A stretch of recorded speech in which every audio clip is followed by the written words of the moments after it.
What's up, YouTube? Ian Sandusky back here again for Let's Machine. Today we're going to be talking about the after action report and why what you do after a job is almost as important as what you do before a job when you're setting it up. In our shop, for a long time, we had to reinvent the wheel, and this is talking for years. We had to reinvent the wheel every time we ran a job. If we had a job come in that we hadn't run in 6 months, somebody had to essentially start that job from scratch and figure out how we used to run it. It was just the way things were. You know, we had a lot of staff turnover for a lot of years. You know, people came, people left. So if you had a job come through that you hadn't seen in a while, it was like you had never seen that job before. Consequently, we lost a lot of man hours on things. And, you know, trying to figure out what tools we use for this. How do we do this undercut here? You know, we were running old versions of Mastercam where you couldn't really see what was going on.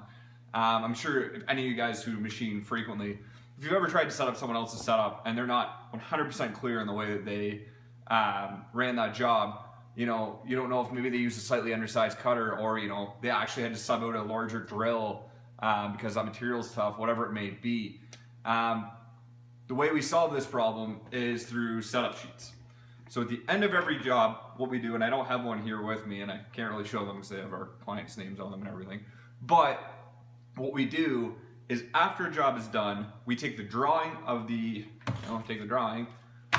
part that we just made. We write down all the tools we used on it, write down where to find the program, write down any concerns or, you know, head to comp cutter out 5 thou, all on that sheet. That sheet goes in a binder. That binder is labeled with every part that's in there. So the next time somebody needs to go get a job, that needs to set up that job, they can go find that sheet. Oh, here's that file. Here's who did it. Here's the last time it was done. Here's the problems that we had with it. Is it a perfect system? No. You know, obviously sometimes things don't get done. Sometimes people don't write things down. Everybody needs to stay on top of it for it to work. All it takes is one person changing something in a program and all of a sudden we have crashes, you know. But it's the way it is. It's extremely important that we do it though, because you lose a lot of hours if every time you start a job, you have to start from scratch. If it takes you 4 hours to set up a job the first time, it should take you 20 minutes the second time, you know, not including setting up devices and stuff. It should be a matter of just finding everything and running with it again. The other thing that the after action reports are good for is figuring out your rate per hour. I talked previously about how the race to the bottom is hurting everybody. You know, people are not being tight enough on their rate per hour. Going back and finding out where you're losing money in your business is crucial. You can run a job for 6 months, and if you're not keeping on top of how much time is actually being spent on that job, and, you know, factoring in your cutter costs, factoring in your scrap value, maybe if it's a big job, factoring in things like your hydro. If that machine's running 24 hours a day for 7 weeks, your hydro is a cost in there, right? Like your hydro could double for that, and you know, you have to account all your costs in there. So taking the time after the job runs through to actually figure out exactly how much you're spending and how much you're making on that job can allow you to adjust properly. Otherwise, you're shooting blind. Metrics in this industry are all we have to be able to judge things. If you're always quoting based on feel, you're always going to come up short. You know, you go through your after action reports. If I find out that part A was making me $80 an hour, I know that when part B comes in and I need to quote it, oh, it's similar to part A. Well, I know I was making this much, so on and so forth. Very, very crucial to keeping things that way.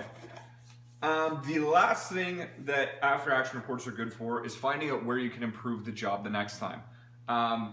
When a job comes in, when you know it first hits the floor, that's not the time to try to speed it up. No matter what, you know, what if it's a rush job? What if, you know, you're waiting on that machine to free up so you can run something else?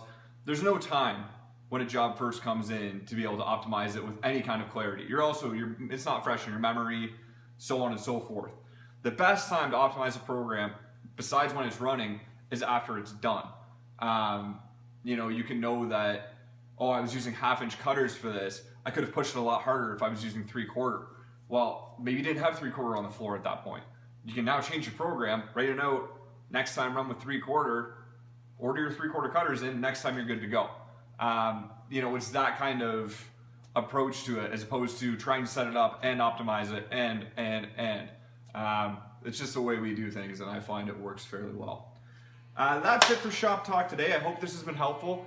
Take the time to always make your setup sheets, do your after action reports, keep records of things. This is how you keep track of things. This is how you grow. This is how you improve.